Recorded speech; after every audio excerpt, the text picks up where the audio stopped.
that's not going to be something that gets you marks. So if it's not going to be earning its keep, then don't put it in the essay. So here's one potential route that you can go through this essay with. So this is something that I thought up based on some of the content that we've covered in these lectures, and this is just a potential route that's split into three sections. So I think in my section one, I'm going to talk about fair play arguments. So this is going to be um, the most important argument, I think, in terms of how we're going to try and justify um, sex segregated sporting categories. So the argument, obviously, just to repeat, is to say that it would be unfair to require that girls compete against boys because boys typically win due to their biological advantages. So girls have a right to equality, which can ground this right to exclude boys. So based on their right to equality and right to equality of opportunity, not having a sex segregated category would infringe on this right. So, and I'm going to give a clarification here, which is, this need not preclude integration if it's desired by girls, but there must be the option. So if it turns out that for some sports, girls want to try and play, some girls want to try and play with some boys, then that's totally fine. They should be able to do that.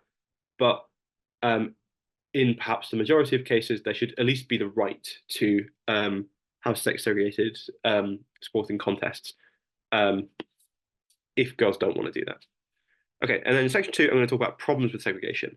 So I'm going to talk about if we're going to defend this proposal for a moral right for single-sex sporting categories, then we need to have some dividing line that can be drawn between boys and girls.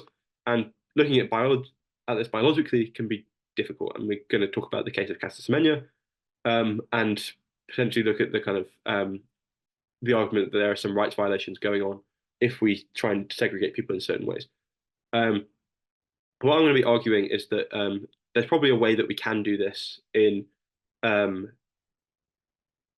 way that is still preserves the possibility for having single-sex sporting contests, but that when we're designing this the boundary that we choose, the priority should be to balance fairness in competitions with accessing basic benefits while also addressing issues like doping down. So I think that what we're going to have to say is that this argument has some merit, but it doesn't go so far as to show that we can't have single-sex sporting contests. And then finally, I'm going to talk about some considerations for the future. So I'm going to argue that as much as exclusion might be justified now, it should also be coupled with this kind of concern from ideal theory. So ideally, there should be a wider range of sports which people of all sexes can have a chance at winning. It shouldn't be in a situation that it is now, where the majority of sports are designed to privilege a kind of male physiology. So instead, it would be better if we had a wider range of sports that could test a range of human skills.